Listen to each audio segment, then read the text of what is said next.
Hello everybody, what is up? This is I'm Your Man, and I'm back to cast some more Starcraft 2 action for you on the map Korhal compound. And down here in the bottom left-hand position, we're going to jump right to it.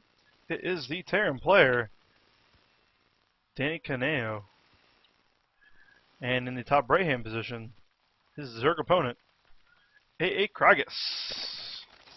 Alright, AAKraigus is a constant contributor to /r/cast it. However, I'm trying to do really well at not knowing who submits the replays. I've seen a couple from AAKraigus, so it's more than likely him. That doesn't mean he wins either, because I've seen a couple of guys post losses, and that's very impressive that people aren't afraid to show their losses if they're GGs. And alright, Korhal compound, I like this map as a Zerg player. The second base is very easy to take. The third isn't difficult. And the fourth is easy to defend as Zerg just because your units are so much faster. Especially against the Terran, where their fourth is easily to attack because it's hard to defend and that really immobile Terran army. The 12 racks is underway for the Terran player, so there is not going to be any kind of 11-11 cheese or anything like that. We're kind of curious to see what AAKraigus does here. If he chooses to go for a hatch first or a pool first will be very interesting. There goes the drone, so we are more than likely going to see a hatch first, as we do see a gas coming down for DannyCanneo. And that signifies to me that we're going to see a little bit of Hellion play. This drone trying to get a little bit cheeky here. And is he going to get it? It doesn't look like it because that other SCV, he might actually delay this barracks. Wow. Caneo should have just pulled that SCV. No need to be a hero. And the hatch is down for the Zerg, so a pretty good early lead there. Allowing the stoppage of that barracks will slow him down and slow that orbital down as well. 2 gas refineries are up and now running for Caneo. So the Zerg players got to be ready for some heavy tech build. I'm going to call Banshees. I mean, Terran players really like Banshees against Zerg early on, especially if they can't get enough Queens out. And with that pool that just went down, we are a long way from Queen production as well as Spore Crawler production. A factory is now on the way for Caneo, so getting ever closer to that starport tech that's almost destined to come. A gas is on the way for the Zerg player as well, so he's going to be teching himself. Be interesting to see what he goes for. I'm almost going to call him go for just the typical Zergling speed, which will not be helpful against the Banshees that are about to come. This tech lab will finish up here, and as soon as this factory finishes, I wouldn't be surprised if we see a starport go down immediately. Back in the Zerg base, nothing going on. 16 SCVs to 19 drones. That is very heavily in the favor of the Zerg player, but early on, none of this really matters a whole lot because the Zerg is larva tech. And then the mules of the Terran are just going to be really good. We do see a early siege tank on the way, actually, so not at all what I would have thought. I was expecting to see the barracks lift up and land there and just pop a starport right down. Looks like we're going to early siege mode and early siege tank production. So a little different usage of the 2 gases than most people are used to. I was wrong about his tech path. And it looks like we're going to have 2 racks and siege tank push. We're probably going to see the Terran player get up to 2 or 3 tanks with that siege mode and then just heavy marine production. Probably unupgraded considering that there is a reactor. Might get a stem timing, but other than that, nothing. The Zerg player is reacting to what I thought was coming because as a Zerg player, this is what I would have thought. 2 spores are going down in the main and the natural mineral lines to get ready for the Banshee push that is not coming. And another reactor is on the way, so we are going to see 2 barracks with reactors and then constant tank production. So, interesting tech choice here for Caneo. Will this early heavy aggression pay off? He needs to expand behind this if he wants to have any shot at staying in this game a long time. But as it stands, layer tech is on the way for the Zerg player Kraigus, and Zergling speed is on the way, as you can see by that shimmering pool. And I don't know if this push is going to work out. He'll have speed. He'll have pretty good creep spread, as you can see. He's working on that. But I guess it's all a matter of whether the Zerg player or not determines if it's coming. It'd be really good to sneak this Overlord here into the main of DannyCanneo. But I don't know if that'll happen. 2 SCVs are coming down here for some purpose. Be interesting to see if they join the battle. 3 tanks and a couple of Marines are going to push out here. I don't know if that's enough Marines. 3 tanks, 4 Marines. But we'll see. And Craigus, with great control of these watchtowers, he's not going to actually see this attack because of the superior. Well, look at that. He's just going to come right around, and he's not going to get caught at all. And this could be bad news bears for the Zerg player because there's only 2 Lings out on the field.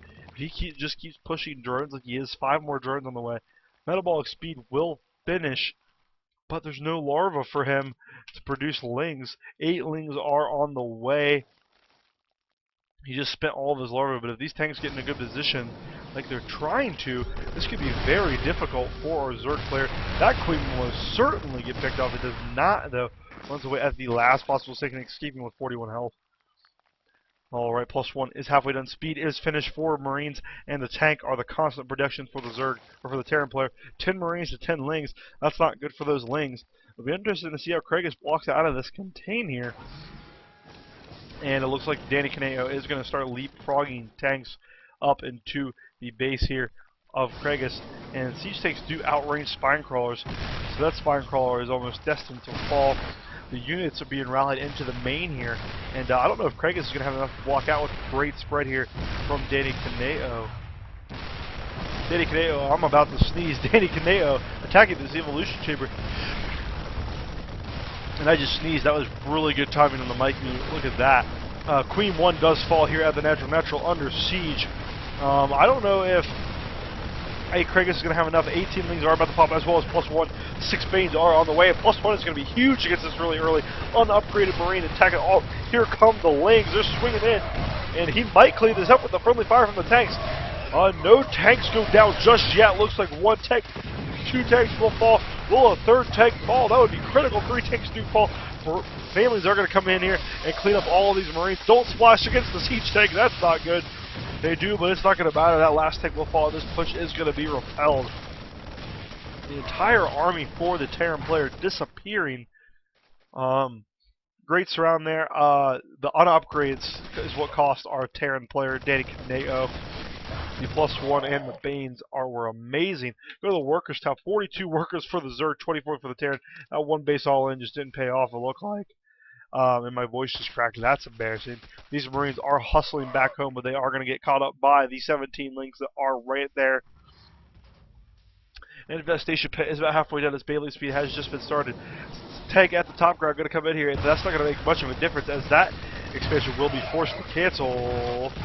As he gets that worker, throwing a little bit of these Lings away, but he does get the worker there, so that will delay that expansion a lot. 2 barracks and a engineering base, so the Terran player is going to want to try to catch back up and those upgrades as he is down +1 attack.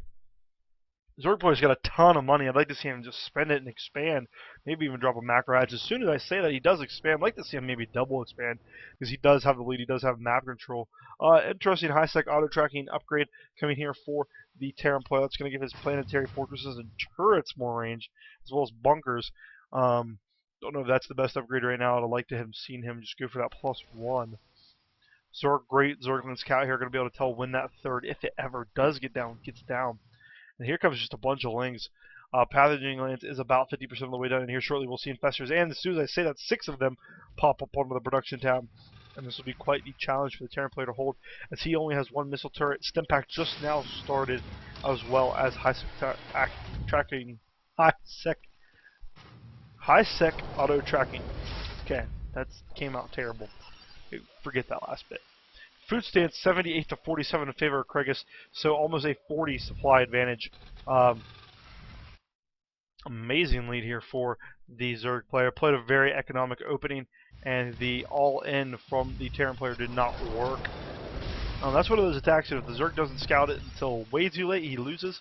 If he doesn't scout it, if he scouts it too early, the Terran just wally lumped. Craigus scouted it just in time, and now the Terran is just pinned back very defensively here. +1 defense is on the way for these Mariners, and they'll be just fine. 6 infestors are chilling over here. The 6 infestor bro squad. They've added 2 members since Destiny coined the term. And supplies still about a 40 food advantage for the Zerg player. DannyCanneo over DannyCanneo the Terran. This third base is up and now functional and will be saturated here shortly with 8 drones on the way. +1 carapace is on the way for the Zerg player. And it looks like these infestors are going to come in here and do a little bit of a flank action. Hopefully they don't get scouted by this SCV, but he sees it. Critical scout there. But is he going to respond? It doesn't look like. It looks like he's actually going to move out. That wouldn't be good. That would be not Gucci at all for this Terran player. And here comes what looks like to be a push. Remember, Zerg is controlling this watchtower, and we'll be able to see every movement that the Terran makes outside of his natural. Honestly, Zerg could probably just come up here and roll this. Burrowed infestors, though, the range of these turrets could see them. That range of that turret certainly will. So the window for the huge lead is now closing for the Zerg player, as Stimpack did just finish, and +1 carapace, or +1 infantry armor, rather, is about to finish. +2 attack just now on the way for the Zerg player, and that will put him at +2/+1. These infestors did try to go in there, took a pot shot from the cannon, losing 1. Took a pot shot from the tanks, rather, losing 1. Hive tech is on the way, as well as 46 more Zerglings. This base is completely up and saturated for Zerg player. Looks like we do have some Banes of Morphin somewhere on the map. No, I just misheard something. But looks like the Zerg player is content with letting the Terran just take this base cleanly. And the drop was loaded up by the Terran player. 2 medevacs full, as a matter of fact. And I don't know if this Overlord, not able to see it, but this army might. No, he cannot actually, so this drop will go unnoticed until it gets loaded down into either the third or the main. More Banes on the way, 4 of them to be precise. The Zerg is gas starved. Would love to see him take these gases over here, and he is. Only mining 1 refinery over here. That's a blunder, for sure. These 2 dropships are getting into position, and their goal just has to be to do some serious damage. I think with the 43 supply food lead that Kraigus has, it's the only way we'll get back into this game. These Marines are going to be down here shortly, all of them. They are going to stim. They should stim if they want to kill anything. They're going to kill every worker at this base, but not before it's too late. Infestors don't get a good fungal off, and this is a fungal, but the Hellions... The Hellions, wow, I'm crazy. The Zerglings are going to get in here and just clean every single one of these up. Great positioning there by the Marines, but we only have 16 Marines to, how many? Zerglings, 134. 134. It's a little difficult. Workers, a lot of workers were killed there. 11 workers were killed, but I don't think that makes a difference. 41, all the way up to 60 workers now to the Terran 34, even with mules. Well, even with mules, Terran's pretty good. Look at that. The income better for the Terran. But that will change here shortly as these guys start to get to mining. He is slightly oversaturated on this third base. Would like to see him take a 4th. The infestors are here. Looks like the Zerg is just about done playing games. Cracklings are on the way. That adrenal grind upgrade going to finish here in less than a second. Things are just going to go for it. Would love to see the infestors come in and get their fungals, and they're not. But the Banelings come in and they're just going to do all the damage. Banelings getting great hits here, and there they go. Some okay splitting by DannyCanneo, but not nowhere near enough to make this worth it. And all the workers at the natural will fall. Would not be surprised to see this this command center fall. It looks like the infestors are going to go up here and get the fungal off with all the medevacs. If there was a nail in the coffin, I've never seen one quite like that. And look at that, the infested Terrans. I wonder if that spells GG and I'm just blind. All these medevacs probably will more than likely fall, and they do. And DannyCanneo leaves the game without even a GG. He got outplayed by Kraigus there. The soft contain all in, that it was more of a hard contain all in, going for that much of a tech off of 1 base just set him so far behind, and then just the Zerglings came in here and just overran it because there wasn't that many Mariners.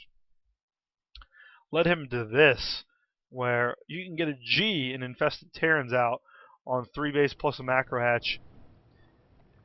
Wow, what a great game there by DannyCanneo. What a great game by AAKraigus. LOL. It's worse than Day 9 saying Liquid Huck and MLG Winter Championship. Alright, yeah, so this has been AAKraigus versus DannyCanneo on the Korhal compound with AAKraigus coming out on top. I hope you all like the replay. I hope you all like the cast of the replay. If you'd like to give the video a thumbs up on YouTube. If you didn't like it, please thumbs it down. And in the comment box, tell me what you think I can improve on. Send me your replays. Please send me your replays that you would like casted to I'mTruemanSC2@gmail.com. I would love to cast some more games for my channel. I'm getting all my replays right now courtesy of /r/castit. That is a fascinating resource for anyone that wants to begin casting or wants to have games casted. So if you're interested in that kind of thing, reddit.com/r/castit. And actually, here, we'll just go back here and we'll go reddit.com/r/castit. That's what you need to type in your web browser if you want to upload a game to be casted or if you want to cast a game. So this has been I'm True Man casting SC2, and I hope you all have a fantastic evening and good luck. Have fun.